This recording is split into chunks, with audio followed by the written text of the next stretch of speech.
తుక్కుగూడ వేదికగా కాంగ్రెస్ పార్లమెంట్ ఎన్నికలకు సమరశంఖం పూరించనుంది. ఇందుకోసం జనజాతర పేరుతో ఇవాళ భారీ బహిరంగ సభ నిర్వహిస్తోంది. సాయంత్రం 5 గంటలకు జరిగే ఈ సభకు ఏఐసీసీ అగ్రనేత రాహుల్ గాంధీ హాజరు కానున్నారు. ఈ సభలోనే లోక్సభ ఎన్నికల మేనిఫెస్టోని ప్రజలకు వివరించనున్నారు. అసెంబ్లీ ఎన్నికలకు ముందు విజయ భేరి పేరుతో తుక్కుగూడలో సభ నిర్వహించిన కాంగ్రెస్ అక్కడే 6 గ్యారెంటీల్ని వివరించింది. ఇప్పుడు అదే సెంటిమెంట్ ను మరోసారి తుక్కుగూడలో జనజాతర పేరుతో సభ ఏర్పాటు చేసింది. 5 న్యాయ్ 25 గ్యారెంటీ పేరుతో రూపొందించిన కాంగ్రెస్ మేనిఫెస్టోలోని హామీలను ఈ సభలో వివరించనున్నారు. ఔటర్ రింగ్ రోడ్డుకు సమీపంలో 70 ఎకరాల్లో బహిరంగ సభ నిర్వహిస్తున్నారు. ఎండ తీవ్రతని దృష్టిలో ఉంచుకుని సభా వేదికకు సమీపంలోనే 500 ఎకరాల్లో వేర్వేరు పార్కింగులు ఏర్పాటు చేశారు. ఈ సభకు 10 లక్షల మందికి తగ్గకుండా జన సమీకరణ చేయాలని రాష్ట్ర నాయకత్వం భావిస్తోంది. ఇక ఎండాకాలం కావటంతో బహిరంగ సభకు వచ్చే కార్యకర్తలు ప్రజలకు ఎలాంటి ఇబ్బందులు కలగకుండా రాష్ట్ర నాయకత్వం అన్ని ఏర్పాట్లు చేస్తోంది. మరోవైపు ఇప్పటికే తుక్కుగూడ సభా ప్రాంగణం కాంగ్రెస్ జెండాలతో నిండిపోయింది. ఎక్కడ చూసినా రాహుల్ రేవంత్ రెడ్డి కటౌట్లు కనిపిస్తున్నాయి. కాంగ్రెస్ సభకు భారీ సంఖ్యలో జనాలు తరలి రానుండటంతో పోలీసులు భారీ బందోబస్తు నిర్వహించారు.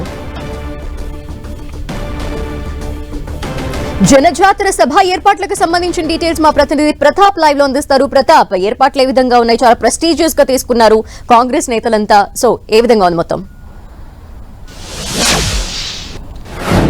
ఖచ్చితంగా కాంగ్రెస్ పార్టీ ఈ సభను చాలా ప్రెస్టేజ్ గా తీసుకుందని చెప్పుకోవచ్చు. ముఖ్యంగా పార్లమెంట్ ఎన్నికల నేపథ్యంలో కాంగ్రెస్ పార్టీ రాష్ట్రంలో అధికారంలో ఉంది కాబట్టి ఒక బల ప్రదర్శన చేయాలని చూస్తుంది. ముఖ్యంగా రంగారెడ్డి జిల్లా తుక్కుగూడలో ఏర్పాటు చేసిన ఈ జనజాతర సభకు దాదాపు 10 లక్షల మందిని జన సమీకరణ చేసి ఒక బల ప్రదర్శన చేయాలని చూస్తుంది. పార్లమెంట్ ఎన్నికల్లో మెజార్టీ సీట్లు గెలపాలని చెప్పేసి ఒక టార్గెట్ పెట్టుకున్న నేపథ్యంలో ఈ సభను గ్రాండ్ సక్సెస్ చేసి జనంలోకి ఒక హైప్ క్రియేట్ చేయాలని చెప్పేసి కాంగ్రెస్ పార్టీ భావిస్తుంది. అందుకు అనుగుణంగా దాదాపు 10 లక్షల మందితో కథ తొక్కుతామంటూ కూడా ఇప్పటికే సీఎం రేవంత్ రెడ్డి చెప్పిన పరిస్థితి ఉంది. ఈ ఎన్నికలను చాలా ప్రెస్టీజియస్ గా రెఫరెండం గా తమ 100 రోజుల పరిపాలనకు రెఫరెండం గా కూడా తీసుకుంటామని కూడా రేవంత్ రెడ్డి చెప్పిన నేపథ్యంలో కార్యకర్తలంతా కూడా అన్ని ఆయా నియోజకవర్గాలకు సంబంధించి కూడా కోఆర్డినేటర్లు కూడా ఇచ్చిన పరిస్థితి ఉంది. ముఖ్యంగా పార్లమెంట్ లో కూడా ముఖ్యమైన నేతలంతా కూడా ఇన్ఛార్జీలుగా నియమించిన పరిస్థితి ఉంది. సో నేపథ్యంలో ఖచ్చితంగా రాష్ట్రంలో 14 సీట్లు గెలవాలని చెప్పేసి కాంగ్రెస్ పార్టీ ఒక టార్గెట్ పెట్టుకుంది కాబట్టి ఆ స్థానాలను దిగువాలనే ఒక ఉద్దేశానికి సంబంధించి మొత్తం మీద అంటే కాంగ్రెస్ పార్టీ గెలిస్తే ఏం చేస్తుందనే అంశానికి సంబంధించి మేనిఫెస్టోను రిలీజ్ చేయాలని చెప్పేసి కాంగ్రెస్ పార్టీ నిర్ణయించింది. నిన్న ఢిల్లీలో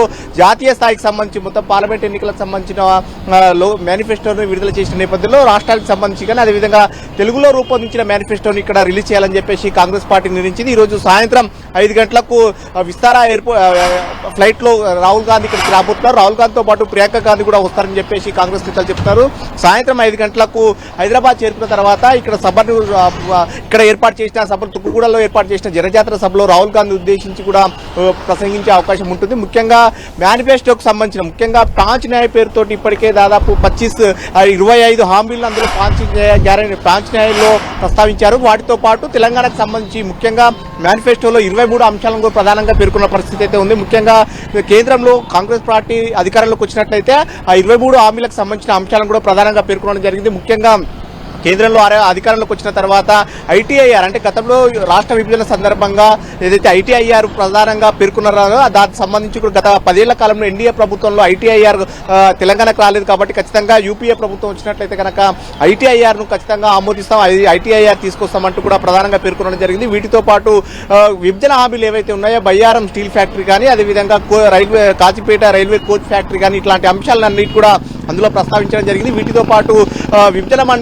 విభజన తర్వాత పోలవరం ముంపుకు సంబంధించిన 7 మండలాలు ఏపీలో రీఆర్గనైజేషన్ అందులో భాగంగా ఏపీలో విలీనం చేశారు. ఆ ఏపీలో విలీనం చేసిన 7 మండలాల్లో 5 గ్రామాలు ముంపుకు గురి కాకుండా ఉన్నాయి కాబట్టి ఆ 5 గ్రామాలను కూడా మళ్ళీ తెలంగాణలో తీసుకుంటామంటూ కూడా అందులో ప్రధానంగా ప్రస్తావించడం జరిగింది. ఈ 5 గ్రామాలు తీసుకున్నట్లయితే కనుక భద్రాచలం సంబంధించి మరింత అభివృద్ధి చేసుకునే అవకాశం ఉంటుందంటూ కూడా అందులో పేర్కొనడం జరిగింది. వీటితో పాటు కేంద్ర విద్యా సంస్థలకు సంబంధించిన సైనిక్ స్కూల్స్ కానీ ముఖ్యంగా వివిధ సంస్థలను అన్నింటినీ కూడా తీసుకొస్తామంటూ కూడా అందులో ప్రత్యేకంగా పేర్కొనడం జరిగింది. వీటితో పాటు కారిడార్స్ హైదరాబాద్ కు అన్ని వైపులకు సంబంధించిన కారిడార్లు ప్రత్యేకమైన కారిడార్లు ఏర్పాటు చేస్తాం, అంటే పారిశ్రామిక సంబంధించే ప్రత్యేకమైన కారిడార్లు ఏర్పాటు చేస్తామంటూ కూడా అందులో పేర్కొనడం జరిగింది. సో మొత్తం మీద ఇట్లా తెలంగాణకు సంబంధించిన 23 అంశాలను కూడా పేర్కొనడం జరిగింది కాబట్టి ఖచ్చితంగా కాంగ్రెస్ పార్టీ గెలవాల్సిన ఆవశ్యకతను కూడా ఈ రోజు జనజాతర వేదికగా రాహుల్ గాంధీ వివరించే అవకాశం ఉంటుంది. మొత్తం మీద అన్ని నియోజకవర్గాలకు సంబంధించి దాదాపు 17 పార్లమెంట్ కు సంబంధించి చెప్పండి. ఎస్, 10 లక్షల మంది జన సమీకరణ చేయాలి అనుకుంటున్నారు. అందులో స్వచ్ఛందంగా వచ్చే వారితో పాటు